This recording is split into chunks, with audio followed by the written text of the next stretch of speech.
Hey everyone, this is Tim from YourSixTech. Today in this video, I'm going to go and show you how to fix when it says function is not available on your Samsung Smart TV. So if I go to menu right now and I go to like picture and go down, and I try selecting screen adjustment, it will say function is not available and it's grayed out. Now how you can easily fix this is by closing all applications.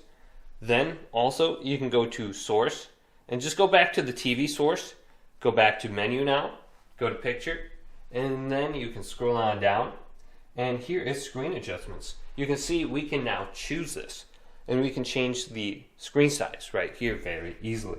So there seems to be an issue with going to like the Smart Hub or an application, go to TV source, and you should be good to go. So if this video did indeed help you out, leave it a big thumbs up, and subscribe to my channel down below for more tech out videos coming up next on YourSixTech.